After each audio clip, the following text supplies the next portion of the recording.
My YouTube channel. ये मेरा YouTube channel है और मेरा नाम है सृष्टि। मैं अपलोड करती हूँ वीडियोस रिलेटेड टू मैथमेटिक्स।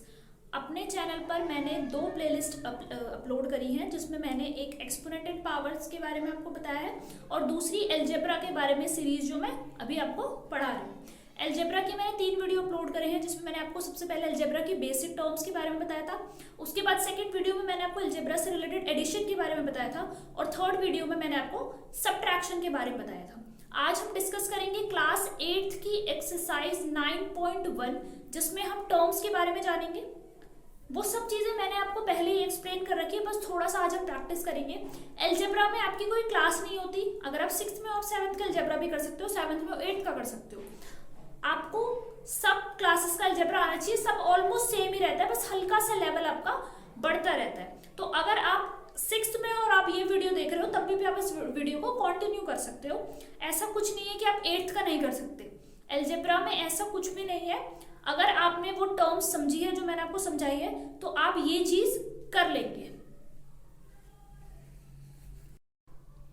तो देखिए, अपना पहला क्वेश्चन डिस्कस करते हैं। हमारा पहला क्वेश्चन है, identify the terms their coefficient for each of the following expressions.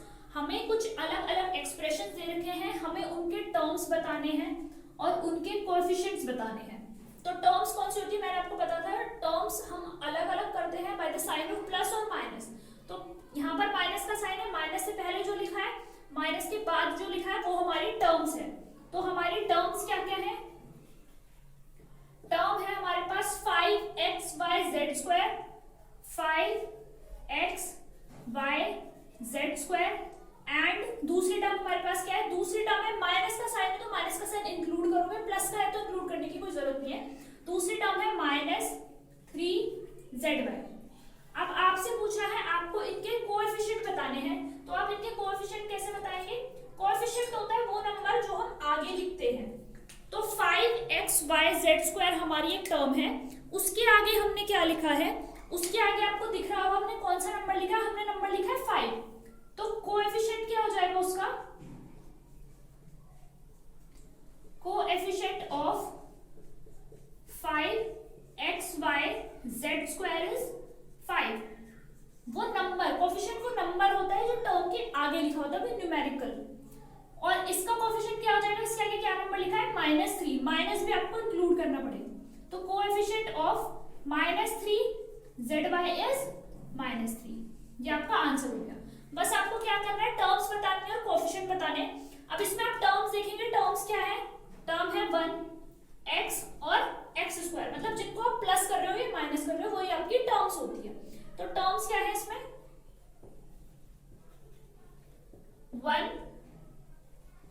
1x and x²। अब जो भी आपको टर्म्स मिली हैं, उनके आपको कोएफिशिएंट बताने हैं। तो कोएफिशिएंट आप बता देंगे क्या है? वो नंबर। तो कोएफिशिएंट 1 का 1 ही है। कोएफिशिएंट ऑफ x का क्या है? x के आगे क्या लिखा हुआ है? x के आगे कुछ नहीं लिखा हुआ, कुछ नहीं, तो 1। x का कोएफिशिएंट क्या है? 1 है। x² का कोएफिशिएंट क्या है? x² के आगे क्या लिखा हुआ है? उसके आगे भी कुछ नहीं लिखा हुआ, तो उसका भी 1 है। तीनों का ही कोएफिशिएंट हमारा 1 होगा। फिर उसके बाद आपका नेक्स्ट क्वेश्चन होता है, थोड़ा सा मैं आपके लिए जूम कर रही हूँ, अगर आपको अच्छे से नहीं दिख रहा है, मैंने स्क्रीन को थोड़ा सा जूम कर दिया, ठीक है। फिर नेक्स्ट क्वेश्चन है आपका, आपको इसमें टर्म बतानी। जो टर्म जिसे आप प्लस या माइनस कर रहे हो, माइनस कर रहे हो किसको? इसको और इसको। फिर आप प्लस कर रहे हो इसे और इसे। तो टर्म्स क्या हो गई? टर्म्स आपकी हो गई 4x²y² -4x²y²z² एंड z²। अब आपको इनके क्या बताना है? इसका ये जो टर्म है, इसका कोएफिशिएंट क्या होगा? इस टर्म का कोएफिशिएंट मतलब नंबर जो आगे लिखा होगा, 1 2 3 4 कुछ भी हो सकता है, -1 -2 -3 -4। इसके आगे 4 है, तो इसका कोएफिशिएंट क्या हो गया? 4 हो गया। इसका कोएफिशिएंट क्या हो गया? कोएफिशिएंट ऑफ, मैं यहां पे लिख रही हूं, कोएफिशिएंट ऑफ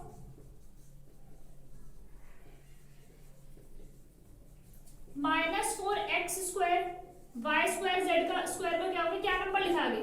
-4 लिखा है, तो इसका क्या हो गया? इसका -4 हो गया। फिर हमसे उसने z जेड स्क्वायर का पूछा है, तो जेड स्क्वायर का कोफिशिएंट क्या होगा? तो जेड स्क्वायर के आगे क्या लिखा है? कुछ नहीं लिखा, कुछ नहीं लिखा तो 1। तो कोफिशिएंट ऑफ जेड स्क्वायर यहां पर मैं लिख रही हूं, coefficient of z square is equals to 1। Z square का कोफिशिएंट क्या होगा? जेड स्क्वायर का कोफिशिएंट आपका 1 हो गया। आई होप आपको ये क्वेश्चन समझ में आए होंगे। ओके, सो आपका नेक्स्ट क्वेश्चन है 3 minus P Q plus Q R minus R P. तो अब मुझे लगता है आप इसके टर्म्स बता सकते होंगे। टर्म्स क्या है? देखो साइन, देखो प्लस या माइनस में से किसी एक का माइनस का साइन दिख रहा है, तो ये और ये दोनों आपके टर्म्स है। फिर प्लस का साइन दिख रहा है, ये और ये दोनों आपके टर्म्स है। फिर माइनस का साइन दिख रहा है, ये आपके टर्म्स है। टर्म्स क्या होते हैं? सेपरेटेड होते हैं प्लस या माइनस से। प्लस के इस तरफ और इस तरफ टर्म, माइनस के इस तरफ और इस तरफ हमारे टर्म्स हो गए। तो टर्म्स क्या हो गए? टर्म्स आपके हो गए, यहां पर लिख लेंगे 3 minus P Q Q R minus R P, and लिख रहा है एंड माइनस आर पी। ये चारों आपके क्या हो गए? ये चारों आपके टर्म्स हो गए। अब टर्म्स के बाद हमें क्या करना है? टर्म्स के बाद हमें अपने कोफिशिएंट बताने हैं। तो कोफिशिएंट क्या होंगे? Coefficient of 3। अब 3 का कोफिशिएंट क्या होगा? आप मुझे बताओ 3 का कोफिशिएंट क्या होगा? नंबर क्या है? नंबर 3 है, तो 3 का कोफिशिएंट 3 ही होगा। उसके बाद है coefficient of minus P Q. Minus P Q का कोफिशिएंट क्या होगा? पी क्यू के आगे क्या है? कुछ भी नहीं है, माइनस का साइन है, तो माइनस का साइन है तो माइनस, और कुछ नहीं है तो सबका मालिक 1 1, तो 1 इसका क्या हो गया? कोएफिशिएंट हो गया। अब इसका लिख लिया, इसका लिख लिया, क्यू आर बचा, तो कोएफिशिएंट ऑफ क्यू आर क्या होगा? अब आप नोटिस करो क्यू आर के आगे कुछ नंबर लिखा हुआ है? कुछ भी नहीं लिखा हुआ है। कुछ नहीं लिखा हुआ तो इसका कोएफिशिएंट क्या हो गया? 1। अब फिर नेक्स्ट है कोएफिशिएंट ऑफ माइनस आरपी। अब माइनस आरपी के आगे भी कोई नंबर नहीं है, कोई दिख ही नहीं रहा है नंबर, कुछ नहीं दिख रहा है, तो उसका कोएफिशिएंट हम क्या लिखेंगे? 1। और नेगेटिव का साइन क्योंकि यहाँ पर माइनस का 1 है। आई होप आपको क्वेश्चन क्लियर हो गया होगा। उसके बाद आपका नेक्स्ट क्वेश्चन है x/2 plus y/2 minus xy। तो इसमें टर्म्स क्या है? देखो प्लस का साइन है, ये आपकी टर्म हो गई, ये आपकी टर्म हो गई। माइनस का साइन है, ये आपकी टर्म हो गई। तो टर्म्स प्लस या माइनस से सेपरेटेड होती है, तो आपकी टर्म्स क्या हो गई? टर्म्स हमारी हो गई x/2 y/2 and minus xy and minus xy, ये सॉरी माइनस xy, ये हमारी टर्म्स हो गई। अब हमें इन्हें क्या करना है? इन टर्म्स के हमें कोएफिशिएंट बताने हैं। तो कोएफिशिएंट क्या होगा? कोएफिशिएंट ऑफ x/2, x/2 का कोएफिशिएंट क्या होगा? देखो इसके आगे कुछ नहीं है तो 1, और नीचे अपॉन में 2 भी आ रहा है, तो कुछ नहीं है तो 1 और अपॉन में 2, तो इसका कोएफिशिएंट क्या हो गया? 1/2। अब ऐसे ही कोएफिशिएंट ऑफ y/2। अब y/2 है तो y के आगे कुछ नहीं है, कुछ नहीं है तो 1, और नीचे क्या है? 2, तो y/2 का कोएफिशिएंट क्या हो गया? 1/2। उसके बाद है coefficient of minus xy। Minus xy के आगे कुछ नहीं है, कुछ नहीं है, तो इसका कोएफिशिएंट क्या हो गया? -1। आई होप आपको ये क्लियर हो गया होगा, समझ में आया होगा जो मैं आपको समझाना चाहती हूँ।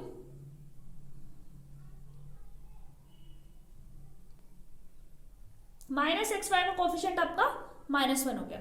उसके बाद नेक्स्ट है आपका 6, जो यहाँ पे आपका xy का कोएफिशिएंट था -1 हो गया। दिख नहीं रहा था, मैंने स्क्रीन इसलिए थोड़ी सी छोटी कर दी आपके लिए। xy का कोएफिशिएंट क्या हो गया? -1। फिर नेक्स्ट क्वेश्चन है आपका 0.3a minus 0.6ab plus 0.5b। तो इसमें टर्म्स क्या हो गए? देखो टर्म्स आप इजीली आइडेंटिफाई कर रहे होंगे, ये तीनों हमारी क्या हो गई? टर्म्स हो गई। तो आप लिखेंगे टर्म क्या हो गई? 0.3a minus 0.6ab and 0.5b। यहां पर मैं लिख देती हूं, ये तीनों तीनों आपकी टर्म हो गई। अब आपको इन तीनों टर्म्स के कोफिशिएंट बताने, और कोफिशिएंट मैंने क्या बताया, कोफिशिएंट क्या होता है, कोफिशिएंट वो नंबर्स होते हैं जो इनके आगे लिखे हुए होते हैं। तो 0.3a है, तो a से पहले क्या नंबर है, मतलब नंबर। अब नंबर जरूरी नहीं है ना कि हमेशा होल नंबर ही हो, 1 2 3, डेसिमल में भी हो सकता है। तो ये पूरा हमारा कोएफिशिएंट हो गया। तो कोएफिशिएंट ऑफ 0.3a,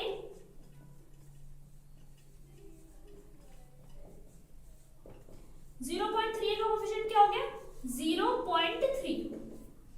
अब कोएफिशिएंट ऑफ 0. यहां पे नहीं आ पाएगा, नीचे लिख रही हूं मैं, कोएफिशिएंट ऑफ 0.-0.6 से भी है माइनस, तो साइन हमेशा ध्यान रखेंगे, अगर माइनस का साइन है तो इंक्लूड करेंगे। तो इसका कोएफिशिएंट क्या हो गया, -0.6। अब उन्होंने आपसे पूछा कोएफिशिएंट ऑफ 0.5b, तो कोएफिशिएंट ऑफ 0.5b क्या होगा, मुझे लग रहा है आपको इतना समझ आ गया होगा कि आप इसे एक्सप्लेन कर दें। 0.5b का कोएफिशिएंट क्या होगा, 0.5।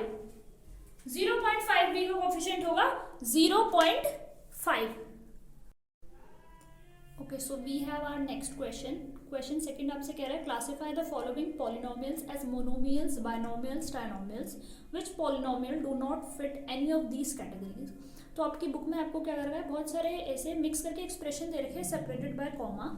आपको बताना उनमें से कौन से मोनोमियल है, कौन से बाइनोमियल है, कौन से ट्राइनोमियल है, और कौन से पॉलिनोमियल की कैटेगरी में फिट नहीं हो रहे, इन पॉलिनोमियल की कैटेगरी में कौन से फिट नहीं हो रहे। तो मैंने आपको बताया था मोनो का मतलब होता है 1, बाय का मतलब होता है 2, एंड ट्राई का मतलब होता है 3।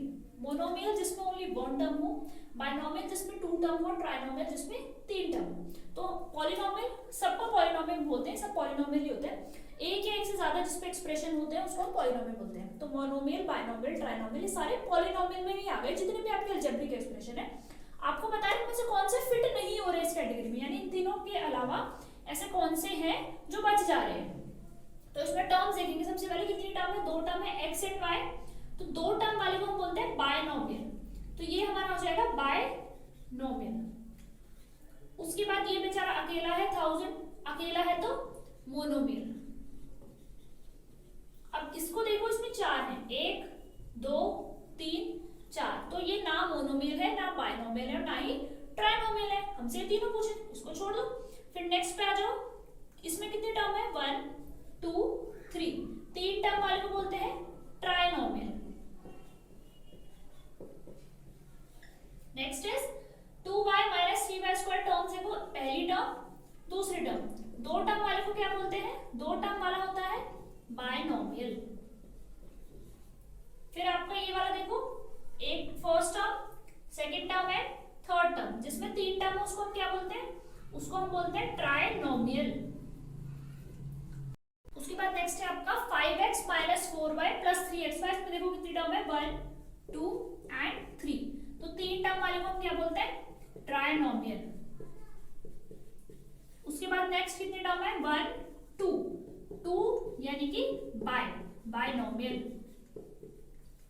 नेक्स्ट देखो कितनी टर्म है, 1 2 3 4, हमें सिर्फ 3 टर्म तक जाना है, इसको छोड़ दो। फिर नेक्स्ट देखो PQR में एक ही टर्म है, अकेला है PQR, कोई प्लस नहीं माइनस नहीं कुछ नहीं, तो ये PQR क्या हो गया, मोनोमियल।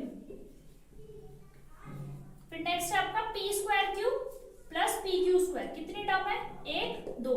टर्म्स कैसे पता लग रही है, प्लस या माइनस से सेपरेटेड हो रही है, तो एक पहली हो गई, दूसरी हो गई, तो 2 चीजें हैं, तो 2 को क्या बोलते हैं, बायनोमियल। नेक्स्ट है आपका 2p + 2q, तो 2p और 2q 2 टर्म्स है जिनको आप ऐड कर रहे हो, तो 2 यानी कि बायनोमियल। अब उन्होंने आपसे पूछा है बताओ मोनोमियल कौन सा है, बायनोमियल कौन सा है, तो सबको एक साथ लिख लेते हैं। यहां पर मैं लिख रही हूं, मोनोमियल वाले कौन कौन से हैं, सिर्फ मोनोमियल वाले। तो मोनोमियल वाले हमारे पास है 1000 एंड PQR, तो 1000 एंड PQR ये मोनोमियल की कैटेगरी में फिट हो रहे हैं। फिर नेक्स्ट है हमारा बायनोमियल, तो कौन कौन से हैं जो बायनोमियल पॉलिनोमियल है जिसमें दो टर्म आ रही है, x plus y 2y minus 3y square. x plus y हो गया आपका, एक हो गया 2y प्लस 3y स्क्वायर, फिर आपका कौन सा है देखो 4z माइनस 15z स्क्वायर, और कौन सा है p square Q plus P Q square, और कौन सा है 2p प्लस 2q। तो ये सारे आपके किस में आ गए, ये सारे आपके आ गए बायनोमियल में। अब मोनोमियल हो गया, बायनोमियल हो गया, ट्राइनोमियल के देखेंगे। ट्राइनोमियल के मैं यहां लिख रही हूं,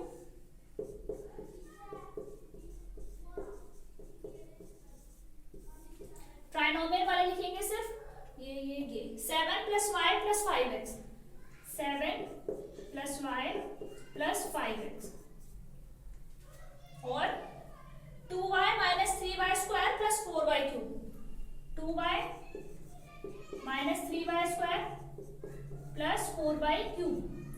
और कौन सा आपका ट्राइनोमियल में एक आपका ये बच रहा है 5x minus 4y plus 3xy, 5x minus 4y plus 3xy, ये आपके ट्राइनोमियल में आ गए। तो हो गए ट्राइनोमियल्स, ये हो गए मोनोमियल्स, और ये हो गए बायनोमियल्स। आपको आपसे पूछ रहे हैं कौन से पॉलिनोमियल्स हैं जो इस कैटेगरी में फिट नहीं हो पाए। तो दो हमारे पास ऐसे पॉलिनोमियल्स थे जो इस कैटेगरी में नहीं आ पाए, तो उनको हम साइड में लिख लेते हैं। क्वेश्चन को इरेज कर दिए क्योंकि जगह नहीं हो रही थी, तो पॉलिनोमियल्स हम यहाँ लिख लेते हैं। कौन से ऐसे पॉलिनोमियल्स हैं जो उस कैटेगरी में फिट नहीं हो पाए, तो लिखेंगे